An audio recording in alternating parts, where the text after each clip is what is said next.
Hello दोस्तों, स्वागत है आपका हमारे चैनल में। तो आज हम देखेंगे कि विमीय सूत्र कैसे ज्ञात करते हैं।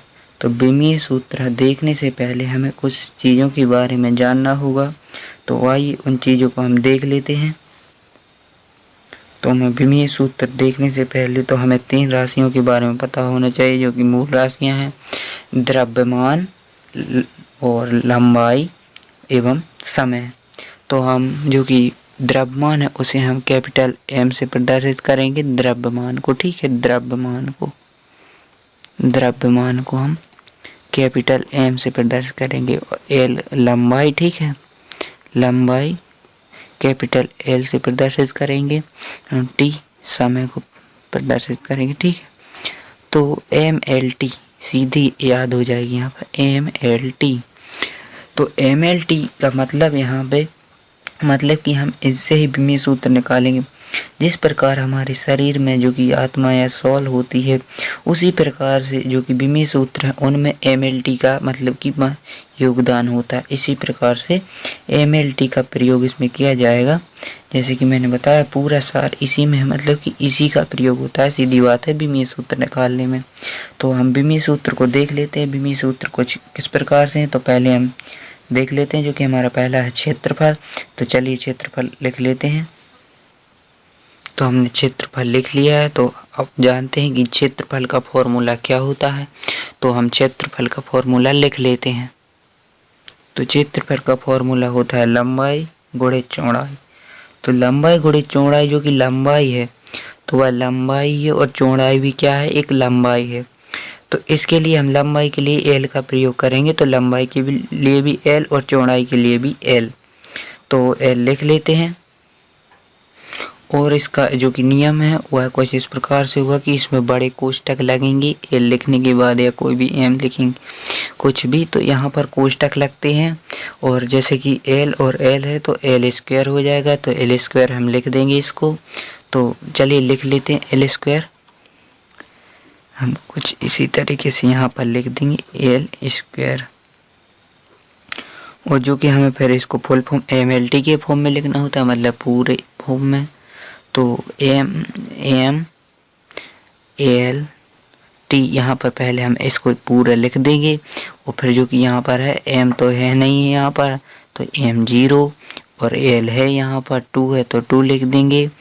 और मतलब कि स्क्वायर नहीं पढ़ेंगे इसको, ठीक है, यहाँ पर यह ध्यान रखना स्क्वायर नहीं, L2 इस प्रकार ML2 T0 यहाँ पर, क्योंकि T है नहीं है तो T0 यहाँ पर। ऐसा नहीं होगा कि यहाँ हम एल स्क्वायर कह दें तो एल स्क्वायर नहीं होगा। तो इस जो कि क्षेत्रफल का विमीय सूत्र है तो वह कुछ इस प्रकार से होगा। तो हम अब आयतन का विमीय सूत्र देख लेते हैं।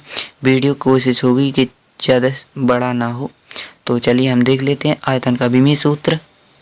तो जो कि आयतन है लंबाई गुणे चौड़ाई गुणे ऊंचाई होता है इसका सूत्र। तो जो कि लंबाई है तो उसको भी हम एल से प्रदर्शित करते हैं। तो यहाँ पर चौड़ाई भी एल और ऊंचाई भी एल, ठीक है। तो एल, और यहाँ पर हम इसको कोष्टक से बंद कर देंगे, ठीक है। और फिर यहाँ पे एल और फिर यहाँ पे एल कोष्टक। आप इसका स्क्रीनशॉट लेना चाहें तो यहीं से ले सकते हैं, और बाद में भी अगर समय दे दूंगा मैं, ठीक है। तो यहाँ और जो कि इसको हम जोड़ेंगे तो यहाँ पर L3 होगा। तो इस प्रकार हम क्यूब की भांति लिख देंगे, ठीक है, क्यूब की भांति, लेकिन क्यूब नहीं कहते इसको, ठीक है। और जो कि यहाँ पर आ गया तो L3 आ गया है। तो हम इसको फुल फॉर्म में लिखेंगे। तो पहले हमको क्या करना है, एम एल और टी लिख दें, थोड़ी सा स्पेस देके, ठीक है, स्पेस। तो यहाँ पर एम है नहीं है तो एम, और यहाँ पर एल का 3 है तो 3, टी है नहीं है तो 0, ठीक है। तो कुछ इस प्रकार से जो कि आयतन का विमीय सूत्र आ गया। तो आइए हम घनत्व का देख लेते हैं, जो कि तीसरे नंबर पे है। तो हम घनत्व का लिख लेते हैं। तो कुछ इस प्रकार से था, द्रव्यमान बटे आयतन घनत्व का सूत्र है जो कि। तो घनत्व का सूत्र है तो हम जो कि द्रव्यमान है, जैसे कि राशि हैं तो उन्हें मूल राशियों को पदों में पहले व्यक्त करते हैं, फिर इन्हें संकेत के रूप में लिखते हैं, फिर विमीय सूत्र निकल के आता है। तो द्रव्यमान बटे आयतन, द्रव्यमान तो मूल राशि ही है, एवं आयतन मूल राशि नहीं है। तो इसे हम कुछ इस प्रकार से लिखेंगे। यहाँ पर द्रव्यमान तो ज्यों का त्यों रहेगा, ठीक है, द्रव्यमान ज्यों का त्यों रहेगा, क्योंकि मूल राशि है तो वह उसको निम्नतम पदों में व्यक्त करना है। तो निम्नतम पदों में व्यक्त इनको नहीं किया जा सकता, ये खुद ही स्वतंत्र है, ठीक है। और यहाँ पर इसके लिए हम लंबाई गुणित चौड़ाई गुणित ऊंचाई, ठीक है, ऊंचाई। तो यह आयतन का हो गया। तो आयतन का जैसे कि हम यहाँ पर होगा क्या, द्रव्यमान के लिए हम m लिखेंगे और यहाँ पर जो कि है, यहाँ पर हम अगर इसको शॉर्टकट में लिखना चाहे तो इसको लिख सकते हैं L इंटू L, ठीक है। तो 3 बार L लिख सकते हैं। तो मैं यहाँ पर डायरेक्ट लिख देता हूँ L3। अगर आप चाहें तो L इंटू L लिख सकते हैं। तो मैं यहाँ पर L3 लिख देता हूँ। और कुछ इस प्रकार से अगर घात ऊपर जाती है तो आप जानते हैं कि माइनस की घात हो जाती है। तो यहाँ पर जाएगी तो यह माइनस की हो जाएगी और इसको फिर कोष्टक से बंद कर देंगे, इसी बड़े कोष्टक से। और फिर जो कि है, फिर यहाँ पर बड़े कोष्टक में बंद हो गया है। और फिर यहाँ पर जो कि हम MLT पूरे फॉर्म में लिखेंगे। तो यहाँ पर ML3 और T0 रहेगा, ठीक है, क्योंकि T यहाँ पर है नहीं है, M है, 1 है, यहाँ पर M है, तो एक लिखते नहीं है यहाँ पर। तो अब घनत्व का हो गया। तो हम आपेक्षिक घनत्व देखेंगे अब, ठीक है, आपेक्षिक घनत्व। तो चलिए हम आपेक्षिक घनत्व का देख लेते हैं। तो जो कि आपेक्षिक घनत्व है तो इसका फॉर्मूला कुछ इस प्रकार से होता है कि वस्तु का घनत्व बटे जल का घनत्व। तो वस्तु का घनत्व जो कि है तो वही रहेगा द्रव्यमान बटे आयतन ऊपर लिखेंगे और द्रव्यमान बटे आयतन नीचे लिखेंगे। तो फिर पहले हम इनको मूल राशियों के पदों में व्यक्त कर देते हैं, फिर हम इसका विमीय सूत्र निकालना स्टार्ट करेंगे। तो चलिए कर लेते हैं। तो यहाँ पर है जो कि आ गया है, मैंने लिख दिया है घनत्व के लिए द्रव्यमान बटे आयतन का होता है। तो द्रव्यमान बटे आयतन तो मैंने यहाँ पर द्रव्यमान बटे आयतन, फिर आगे के स्टेप में यहाँ पर इस प्रकार लिख सकते हैं कि लंबाई गुणित चौड़ाई गुणित ऊंचाई। तो मैंने सीधा ही लिख दिया है आयतन का सूत्र यहाँ पर। तो यहाँ से आप देखो, यहाँ पर द्रव्यमान से द्रव्यमान कैंसिल हो गए, मतलब कि जो कि यह है घनत्व और यह घनत्व, तो यह पूरे कैंसिल हो गए। तो यहाँ पर एक और एक बरकेगा तो वह कुछ मान्य नहीं होगा, क्योंकि अंक जो कि हैं विमाहीन होते हैं, उनकी कोई विमा नहीं होती, मतलब कि जो कि उनकी डायमेंशन होती है वह होती नहीं है। तो यहाँ पर जो कि कैंसिल हो रहे हैं तो यहाँ पर नंबर बरकेंगे तो वह विमाहीन होंगे। इसलिए क्या है, इसको जैसे कि अगर यह कटेगा यह, तो यहाँ पर कुछ नहीं बरकेगा। तो यहाँ पर जो कि है ना M है ना L0 T0, ठीक है, यह सब क्या होंगे, 0 हो जाएंगे। तो फिर क्या होगी, यह विमाहीन राशि होगी। तो यह खाली स्थान में पूछा जा सकता है कि आपेक्षिक घनत्व खाली स्थान राशि है तो विमाहीन राशि है। तो इस प्रकार से आप इसको नोट भी कर सकते हैं, विमाहीन राशि है। तो यहाँ पर नोट कर लीजिएगा आप, या तो स्क्रीनशॉट ले लीजिए फिर नोट कर लीजिए, ठीक है। तो आप बाद में नोट कर सकते हैं। तो चलिए हम जो कि है वेग का विमीय सूत्र देख लेते हैं। तो जो कि है वेग का होता है विस्थापन बटे समय, जो कि विस्थापन और वेग है, आप इनकी परिभाषा जानते हैं। तो जो कि है विस्थापन बटे समय वेग का है। तो विस्थापन जो कि है, विस्थापन क्या है, एक लंबाई है, तो इसको हम L के फॉर्म में लिखेंगे। और जो कि होगी तो हम इसी को इस प्रकार लिख देंगे, ठीक है। तो L लंबाई है क्योंकि विस्थापन भी, और समय T, ठीक है, T समय। तो ऊपर जाएगा T, तो क्या होगा LT-1, ठीक है। तो इस प्रकार से, और यहाँ पर हम फुल फॉर्म में लिखेंगे इसको, फिर M0 और LT-1, ठीक है। तो कुछ इस प्रकार से होगा। तो हम छठवां देख लेते हैं जो कि हमारा है त्वरण है, ठीक है, त्वरण। और यहाँ पर देखिए जो कि है चाल का देखें तो दूरी बटे समय होगा, तो दूरी का भी L होगा और समय का T होगा। तो कुछ इसी प्रकार से जो कि चाल का होगा दूरी बटे समय, तो यहाँ पर कुछ दूरी बस हो जाएगी बस, ठीक है। तो जो कि यह विमीय सूत्र है, यही होगा किसका, चाल का। तो हम चलिए जो कि है अब त्वरण का देख लेते हैं। तो जो कि त्वरण का सूत्र होता है वेग, जो कि त्वरण की परिभाषा है वेग में परिवर्तन की दर। तो वेग में परिवर्तन की दर मतलब बटे समय, तो जो कि है वेग में परिवर्तन बटे समय।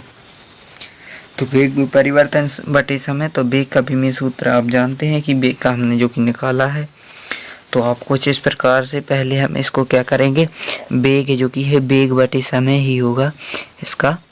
तो यहाँ पर हम इसको लिख सकते हैं विस्थापन बटे समय। तो यहाँ पर हमको कुछ नहीं करना है, सीधा लिख देना है। आप यहाँ पर विस्तृत भी लिख सकते हैं कि इस तरीके से हम लिख के बता देते हैं आपको। तो यहाँ पर हम विस्थापन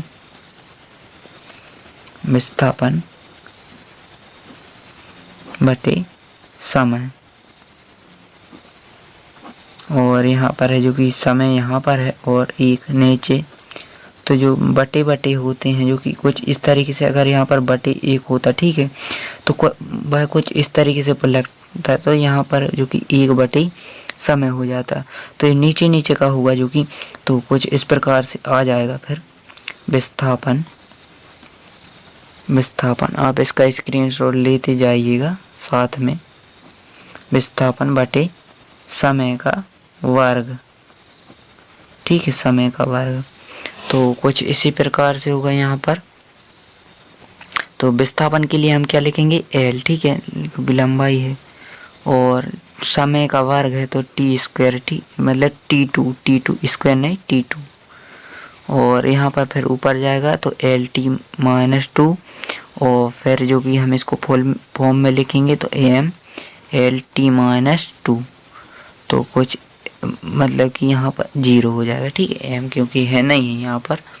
और जो कि अब हमारा है जो कि हम देखेंगे अब सातवां, जो कि हमारा जो हम बल देखेंगे अब द्रव्यमान गुणित त्वरण होता है। तो चलिए लिख लेते हैं। तो आप यहाँ पर देख सकते हैं बल का होता है क्या, द्रव्यमान गुणित त्वरण। तो अगर आपको यहाँ से सीधा याद है तो आप यहीं से लिख सकते हैं कि द्रव्यमान के लिए हम एम, और फिर त्वरण का जो कि है हमने यहाँ पर निकाला है। तो यहाँ पर जो फुल फॉर्म ना लिख के हम ए वाला लिखेंगे, ठीक है, और फुल फॉर्म चाहे तो लिख सकते हैं लेकिन फुल फॉर्म वाला नहीं लिखेंगे।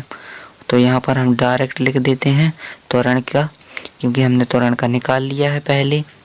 तो आपको जो कि एग्जाम में अगर पूछा जाए कि बल का निकाल, तो आपको इसको विस्तृत लिखना है ताकि कोई भी दिक्कत ना आए। तो विस्तृत तरीके से आपका कोई भी जो कि मतलब कि यहाँ पर गलती ना हो, मतलब कि चांस ना हो गलती की, इसलिए आप विस्तृत करें। इसीलिए इसमें शॉर्ट में भी, ताकि वीडियो ज़्यादा ना हो लंबा।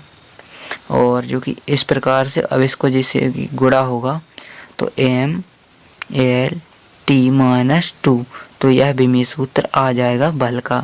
तो हम आगे देख लेते हैं जो कि हमारा कार्य का है विमेय सूत्र। तो देख लेते हैं जो कि कार्य का है बल गुणित विस्थापन।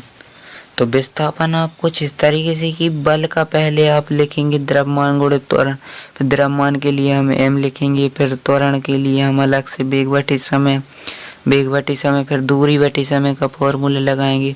तो आपको अगर याद उस तरीके से आपको करना है तो उस तरीके से आप करना, परंतु अगर ऐसा जैसे कि आपको करना तो मैं आपको डायरेक्ट बता देता हूँ, क्योंकि यहाँ पर हमने निकाल लिया है।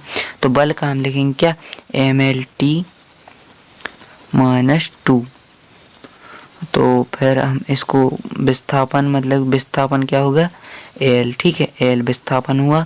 तो फिर इसका आ जाएगा एल का एल में गुणा होगा तो M L square T minus 2, L square नहीं 2, ठीक है, L2। तो कुछ इस तरीके से कार्य का जो कि है विमेय सूत्र आ जाएगा। और जो कि यही ऊर्जा के रूप में, जो कि कार्य है यही ऊर्जा के रूप में संचित होता है। तो जो कि कार्य है जो मतलब कि कार्य का जो कि विमेय सूत्र है वही ऊर्जा का होगा, क्योंकि ऊर्जा का भी जो कि है सूत्र होता है बल गुणित विस्थापन होता है। तो यही जो कि विमेय सूत्र निकल के आएगा। तो मतलब कि एक सा है विमेय सूत्र। तो आइए हम संवेग का देख लेते हैं। अब संवेग को आप मतलब कि सूत्र इसके याद रखने की ट्रिक भी है, जिसका होता है, इसका होता है वेग तो हमको पता है, और जो कि सा ऊपर बिंदी है तो संहति होता है, जो कि संहति, ये होता है द्रव्यमान के लिए साहती कहते हैं।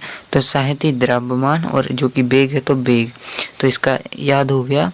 और जो कि द्रव्यमान है जो कि है मूल राशि है तो मूल राशि रहने। और आप यहाँ पर अगर एग्जाम में लिखें तो वेग का जो कि होता है विस्थापन बटे समय लिखना, फिर उसको विस्थापन बटे समय लिखेंगे, मतलब कि विस्तृत फॉर्मूला लिखना है और फिर आगे भी सूत्र आपको निकालना है। लेकिन हमने यहाँ पर पहले निकाल दिया तो लिख लेते हैं। द्रव्यमान के लिए हम m का प्रयोग करेंगे और वेग का हमने जो कि निकाला है LT-1, तो यहाँ पर हमने डायरेक्ट लिख दिया। ठीक है, डायरेक्ट लिख दिया और MLT-1 आ गया है यहाँ पर MLT-1। तो यह जो कि है संवेग का भी सूत्र हो गया। और जो कि अब हम देखेंगे आवेग का भी सूत्र, तो आवेग का देख लेते हैं। आवेग का होता है बल गुणित समय। तो बल गुणित समय हमने जो कि बल का निकाल रखा है MLT-2, तो MLT-2। तो फिर यहाँ पर समय के लिए हम क्या लिखेंगे t। तो यहाँ पर जो कि है t पर प्लस की घात है और यहाँ पर t पे -2 की घात है। तो यहाँ पर m l और यहाँ पर एक घात घटेगी तो 1 आ जाएगा। अब कुछ इस तरीके से भी सही विकल्प जो कि ऑब्जेक्ट टाइप क्वेश्चन पूछ लिए जाते हैं।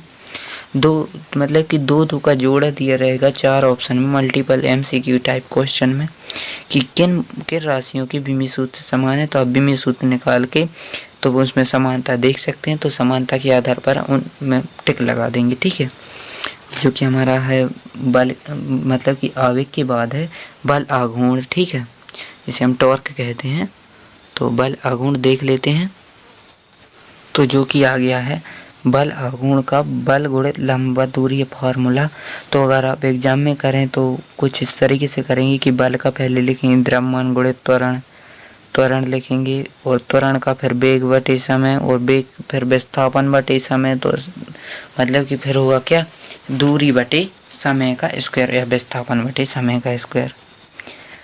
ठीक है, तो कुछ इस प्रकार से आएगा। फिर तो हमको कुछ नहीं करना है, यहाँ पर हमने बल का पहले से निकाल रखा है। तो बल का हम सीधा यहाँ पर लिख देते हैं MLT-2 और जो कि हमारी लंबवत दूरी मतलब दूरी है तो L लिखेंगे। तो कुछ इसी प्रकार से हमारा जो कि है निकल आएगा ML और यहाँ पर जो कि एक L यहाँ पर है, एक यहाँ पर था, तो L2 और जो कि T पे -2। ठीक है, इस प्रकार से यह भी सूत्र आ गया बल गुणित लंबवत दूरी बल आघूर्ण का। ठीक है, टॉर्क का। तो आगे हम देख लेते हैं कि दाब का भी सूत्र कैसा होगा। तो दाब का निकाल लेते हैं।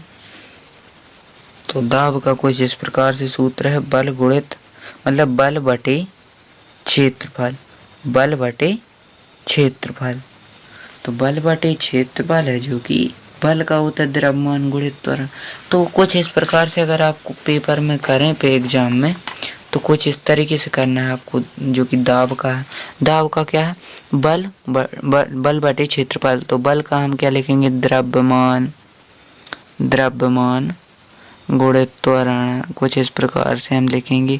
और लंबाई क्षेत्रफल के लिए लंबाई गुणा चौड़ाई। ठीक है, तो कुछ इस प्रकार से लिखेंगे। वे त्वरण के लिए हम अलग से सूत्र यहीं पे लिखेंगे विस्थापन बटे समय। ठीक है, विस्थापन बटे समय जो कि यहाँ पर रखा जाएगा। ठीक है, विस्थापन बटे मतलब वेग बटे समय फिर विस्थापन बटे समय, जिससे यहाँ पर स्क्वायर हो जाएगा। तो यहाँ पर स्क्वायर आ जाएगा नीचे। तो यहाँ पर द्रव्यमान गुणित मतलब दूरी या विस्थापन, द्रव्यमान गुणित विस्थापन बटे लंबाई गुणित चौड़ाई गुणित समय का स्क्वायर, कुछ इस प्रकार से आएगा। तो आप इस प्रकार से क्वेश्चन मतलब कि एग्जाम में करेंगे। हम तो यहाँ पर जो कि डायरेक्टली दे रहे हैं। तो आप यहाँ पर इस प्रकार से कर देंगे। बल का है जो कि है बल का होता है क्या MLT-2 और जो कि क्षेत्रफल का होता है L²। तो यहाँ पर L² से एक L कट गया। तो यहाँ पर जो कि ये के एल यहाँ पर नीचे है तो यह ऊपर जाएगा तो माइनस का हो जाएगा। तो यहाँ पर कुछ इस तरीके से यह विमीय सूत्र आ जाएगा। तो अब जो दाब हो गया हमारा, तो अब हम आगे देख लेते हैं जो कि हमारा है शक्ति है, शक्ति अथवा सामर्थ्य जिसे कहते हैं हम। तो हम देख लेते हैं शक्ति अथवा सामर्थ्य। तो कुछ फॉर्मूला लिख लेते हैं। शक्ति अथवा सामर्थ्य जिसे कहते हैं, तो शक्ति का जो कि शक्ति की परिभाषा होती है कार्य करने की दर को क्या कहते हैं, शक्ति कहते हैं। कार्य और की दर को कहते हैं बटे समय। और जो कि कुछ इस प्रकार से हुआ, जैसे कि कार्य का हमने निकाला है जो कि आप देख सकते हैं यहाँ पर हमने निकाला है कार्य का जो कि यह वाला है। तो ml/2 t-2। तो कुछ इस प्रकार से हम यहाँ पर लिख देंगे l और यहाँ पर t-2 यहाँ पर माइनस, ठीक है, माइनस हो गया। यहाँ पर हम कुछ इस तरीके से लिखेंगे, ठीक है। तो यहाँ पर कोष्टक लगेगा और यहाँ पर समय t। तो कुछ इस प्रकार से यहाँ पर जैसे ऊपर जाएगा तो ये t माइनस हो जाएगा तो यहाँ पर -3 हो जाएगा। तो ml² t-3। तो यह जो कि है शक्ति का जो कि आ गया है। अब हम देखेंगे जो कि हमारा है अगला कोण का जो कि विमीय सूत्र हम निकालेंगे। तो हम कोण का निकाल लेते हैं। तो जो कि कोण का फॉर्मूला होता है चाप बटे त्रिज्या। तो चाप क्या है, एक लंबाई और त्रिज्या भी लंबाई है। तो यहाँ पर हम जैसे कि चाप के लिए l लिखेंगे, ठीक है, और इसकी त्रिज्या के लिए l लिखेंगे, ठीक है, l। तो यहाँ पर l से l कैंसिल होगा तो यहाँ पर क्या आएगा, m al 0 सब कुछ 0 हो जाएगा यहाँ पर। तो यह क्या है, कोण एक विमाहीन राशि है। तो ये कुछ इस तरीके से आएगा, जैसे कि अगर पेपर में आ गया एग्ज़ाम में तो उसमें पूछा गया कि कोण खाली स्थान राशि है, तो यह एक विमाहीन राशि है, ठीक है, विमाहीन राशि है। तो हम देख लेते हैं कि कोणीय मतलब कि अब हमारा है कोणीय विस्थापन देख लेते हैं हम, क्योंकि हमारा है 15वां है, ठीक है, कोणीय विस्थापन जो कि हमारा कोणीय वेग का फॉर्मूला कुछ इस प्रकार से होता है। तो यहाँ पर आप कोणीय वेग लिख सकते हैं बराबर में इस तरीके से कोणीय वेग, ठीक है, कोणीय वेग, ठीक है, कोणीय वेग। तो वेग का होता है विस्थापन बटे समय। तो यहाँ पर कोणीय यहाँ पर वेग है तो कोणीय विस्थापन होगा। तो कोणीय विस्थापन जब कोणों का विस्थापन होता है तो यहाँ पर लंबाई तो कुछ होती नहीं है, इसीलिए यहाँ पर कोणीय विस्थापन को क्या लिखते हैं, L0। आप यहाँ पर समझ सकते हैं, मैं यहाँ पर बता देता हूँ चित्र के माध्यम से। जैसे कि यह एक बिंदु, ठीक है, यह एक जो कि है वृत्त है। तो वृत्त अगर यहाँ से कोई यहाँ वस्तु है तो यह त्रिज्या हो गई, यहाँ वस्तु है कोई, अब वह वस्तु यहाँ पहुँची तो यहाँ से एक लाइन बनेगी और जो कि थीटा यहाँ पर होगा, मतलब कोणीय विस्थापन। तो कोणीय विस्थापन होगा, रेखीय विस्थापन तो हो रहा है, लंबाई है, मतलब कोणीय विस्थापन नहीं हो रहा है, मतलब कि लंबाई नहीं। तो कुछ इस प्रकार से है। तो यहाँ पर L0 होगा और जो कि है समयांतर को हम क्या लिखते हैं, t लिखते हैं, तो समय t होगा। तो हम इस प्रकार से L जैसे कि L तो कुछ मान्य नहीं होगा तो यहाँ पर t-1 आएगा। और अगर हम इस फुल फॉर्म में लिखें तो mL-t-1 होगा। तो यहाँ पर आशा करते हैं कि वीडियो अच्छा लगा होगा। अगर वीडियो अच्छा लगा तो अधिक से अधिक छात्रों में शेयर करें। अगर हमारे चैनल पर नए हो तो प्लीज़ चैनल को सब्सक्राइब करिए और ऐसे वीडियो देखने के लिए हमारे चैनल से जुड़े रहिए एवं सब्सक्राइब करने के पश्चात नोटिफिकेशन बेल आइकन को प्रेस करना ना भूलें एवं वीडियो अच्छी लगी तो लाइक ज़रूर करें। तो मिलते हैं अगले नेक्स्ट वीडियो में नए टॉपिक के साथ। तब तक ले जय हिंद, जय भारत, धन्यवाद। Thanks for watching.